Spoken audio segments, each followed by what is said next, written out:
Public reporting on the quality and cost of healthcare offered by various providers has become increasingly common. But by and large, patients aren't using that information to choose physicians or hospitals.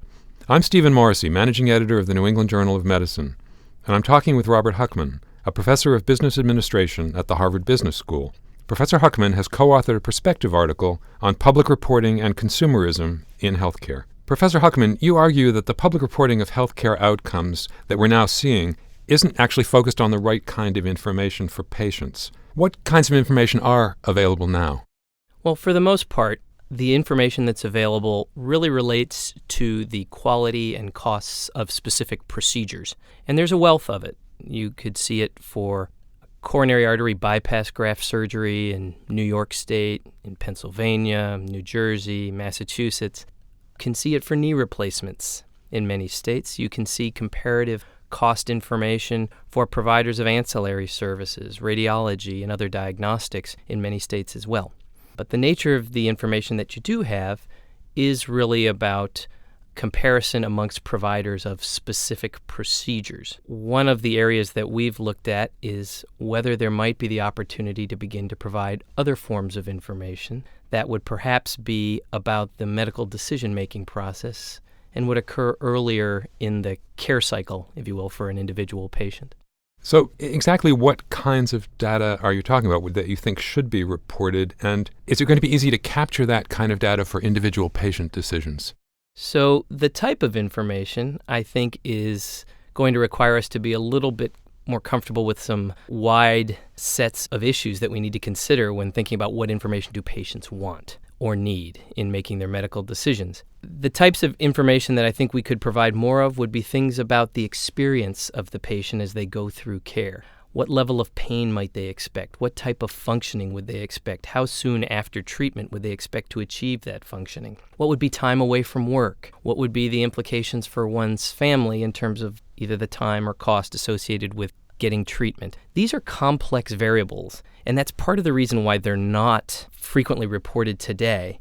Today we report much simpler metrics that are much easier to observe, things that are very dramatic such as mortality or complication. But I think we need to also get our heads around the fact that as mortality rates, say, for coronary artery bypass procedures begin to dip below 1% in the population as a whole, distinguishing between a provider who's at 1.2% mortality versus one who's at 0.9% mortality may not be the most meaningful criteria on which patients are making decisions. And it may come back to some of these what we'd call patient preference items, or really more importantly, patient experience items, such as what's it going to be like to go through the care process? How intrusive will it be? And this will require us to challenge the ways we capture data about patient care. So in fact, how can we collect and disseminate the kind of information you're talking about? How do we get from where we are now to where you want us to be? Well, I think the analogy I would provide is we currently have uniform patient discharge abstracts for patients who get inpatient treatment in hospitals in nearly every state. And this is what's used to drive billing and other forms of administrative activity. And could we move towards a more uniform way to collect patient experience data, asking questions about pain levels and functioning and other things of that nature? We do have these forms, the SF-36 and other forms that are available, but we're not necessarily applying them as uniformly as we are for some of these other administrative and billing sources of data that have driven a lot of the current reporting efforts thus far. Has the goal of public reporting been to create competition, ultimately improve care and the value of care, or is it, as you suggest in your article, to also reduce the overall use of services? The answer you're not going to want to have me tell you is that I think it's both, or all three, depending on how many were in that question. But the goal is most certainly not to simply reduce the utilization of services. I would say it's to think more rationally about how we use services. And to that end, if we do that, I think we can potentially improve value and lower cost. And in some cases, we may reduce certain types of utilization, but in other cases, we may increase utilization. The example I often think about is that of treatment of low back pain. There are numerous surgical approaches that one can take. There are also numerous non-surgical approaches, which could range from pain injections all the way back to exercise, physical therapy, and the use of over-the-counter pain relievers. And I think that for the key that we need here is to figure out for which types of patients might value dictate pursuing one option versus another. For a patient who must have immediate relief from pain and is willing to undergo perhaps some of the risks associated with any surgical procedure, infection, etc., then surgery may be the right answer, particularly if the pain is localized and easily identifiable.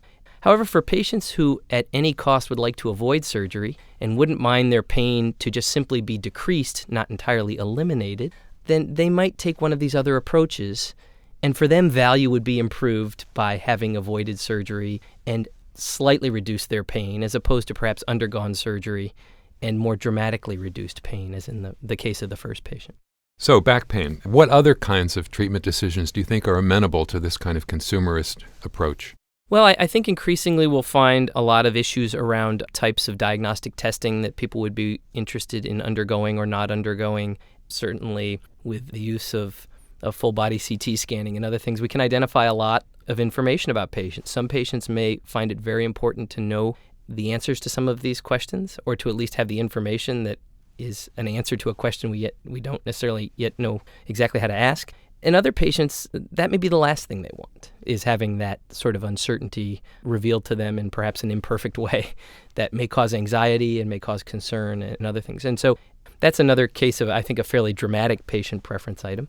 But I think we may also see this, too, in how patients might approach primary care, how they think about their annual physical, the types of treatment they might prefer from their primary care physician, for example, something that's more aggressive on the diagnostic side or something that's less so. You mentioned in your article retail care models like those at Walmart and CVS as being change agents that are moving us toward healthcare consumerism. Those retail clinics put cost pressure on other healthcare providers, but is that actually value pressure? So I think as long as those retail clinics are focused on an area where they really are well suited to perform efficiently, I think you can see both a cost and value benefit from their use.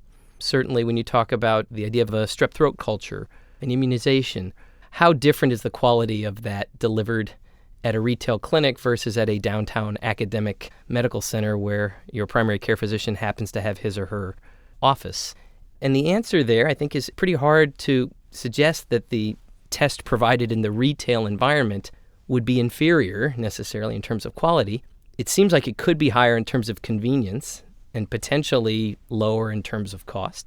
It seems like that's the suggestion that certainly the retail clinics would want us to believe. But I think that as we begin to apply that model to broader and perhaps less routinized forms of care, so for example, chronic disease management, there you can begin to, I think, have a discussion about, is there some value loss potentially in going to a retail clinic that may not be captured in the same way as if we were to go to our traditional primary care route? I think we can have a very stringent and active debate about that question. I don't know the answer to it myself, but I think that's certainly an area where we can begin to have this discussion of, are we just pursuing something in terms of cost without necessarily yet having a clear sense of whether that improves value? And I think that's the place where we need to, I think, engage in a policy debate about these clinics. If consumerism will build value, what kind of cultural shift do you think is necessary to make U.S. patients active consumers in the healthcare market? I think we need to create a sense among our patients that they are responsible, in large part, for the decisions made about their health care. Now, that may sound a little odd because we thought that's what the role of the physician was. The role of the physician, however, is to be our agent in these decisions. And I think increasingly what we need is to create that feeling that the physician is a trusted professional who helps guide us through our decision-making process, as opposed to we put ourselves in the hands of this physician and they drive the process for us, which I think is the current view for many patients today. So this is a question about, we talk about making consumers responsible for their health care, and very often the way we've talked about it in the past is making them financially responsible, putting them on the hook for higher deductibles, for larger copays. I think what we need to do is create a mind shift that makes them responsible in terms of what they feel is their more intrinsic responsibility for making decisions about their care. And that comes to seeking out the appropriate information, asking their provider the tough questions about, is the approach you're recommending the only option you considered? Or were there two or three others? And I'd love to hear more about your decision-making process for ruling those other ones out. That's the kind of question I think we need patients to start asking. And finally, how is this then going to affect physicians? Well, I think at first blush, one may look at this and say, well, if consumers become more empowered, then doesn't that make the physicians less so? I think it's quite the contrary. A lot of physicians I've spoken to have said, we are looking for as many opportunities as possible to figure out a way to improve the match of what we do with the patients we see. Very often physicians will say, I see 60 patients in a day in my office, 30 of whom I can really help, 20 of whom I might be able to help, 10 of whom probably, should have gone elsewhere to begin with. And so to the extent that providing patients with more information about their own health might help them begin to weed out and think about where they should be pursuing care, as well as being more educated once they get into the physician's office and can ask the right questions. What are the options? Why did we rule out option A so quickly? I think that's going to make them better patients. And as a result, it's going to make the experience of the physician, I think, more fruitful and more pleasant professionally. Thank you, Professor Huckman.